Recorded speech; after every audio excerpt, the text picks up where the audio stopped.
My name is Bartram Kelly. In this month of November 1977, I'm completing my 36th year of working at Bell Helicopter Textron and its predecessors. 3 years ago, I retired, and since then have been acting as a consultant. Recently, among other things, I found an opportunity to compile a motion picture, which I would like to narrate for you. The title of the film is The Birth of the Bell Helicopter. But first, a few words about Arthur M. Young, the inventor of the Bell Helicopter. A native of Philadelphia, Young was born in 1905. He studied mathematics at Princeton, where he graduated in 1927. He felt a very strong urge to invent something radically new and spent some time casting about for a field of activity.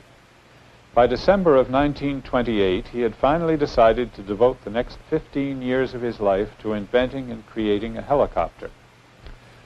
Arthur Young's initial method was to spend a week or so in various cities, such as Philadelphia, Washington, Detroit, and New York. He would check into a hotel room and spend his days in public libraries, looking up all the entries he could find under the word helicopter.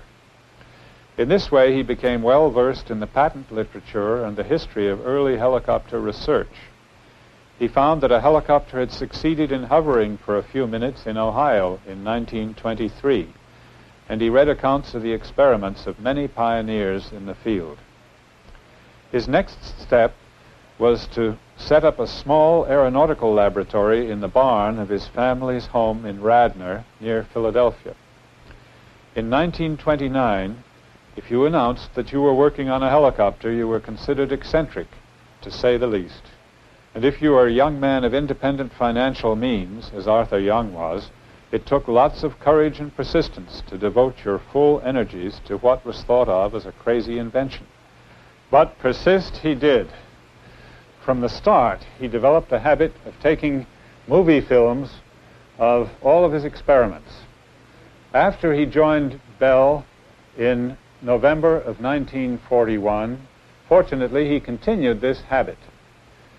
And as a result, there are hundreds of feet of film of excellent scenes of the development and research that led to the production of the Bell helicopter.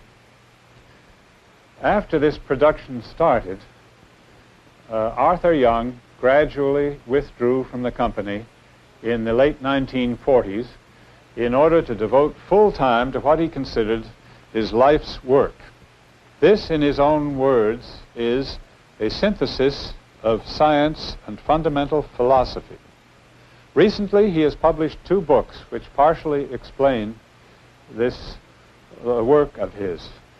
The first one, The Geometry of Meaning, and the second one, The Reflexive Universe. But now back to those cans of movie film in the archives of Bell Aerospace Textron in Buffalo, New York. The first part of the film you're about to see is mainly cut from scenes from a film which Arthur Young himself made before joining Bell. It was for the purpose of explaining and promoting his ideas, especially the concept of the hovering stability of a helicopter. But the very first scene you will see was taken by me in 1931, when I interrupted my studies at Harvard to act as a sort of laboratory assistant to my friend Arthur. This first scene will show a 10-foot diameter model with propellers at the tips of the blades.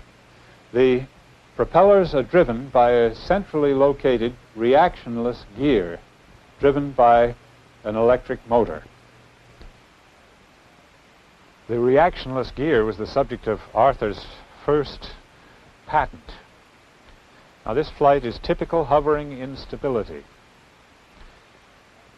The next scene is about 9 years later in 1940 in Arthur's barn in Paoli, Pennsylvania. Hovering stability tests. These scenes are taken from the movie entitled Principles of Stability. Those are independently hinged blades, but nevertheless, in spite of those hinges, the rotor follows the mast perfectly.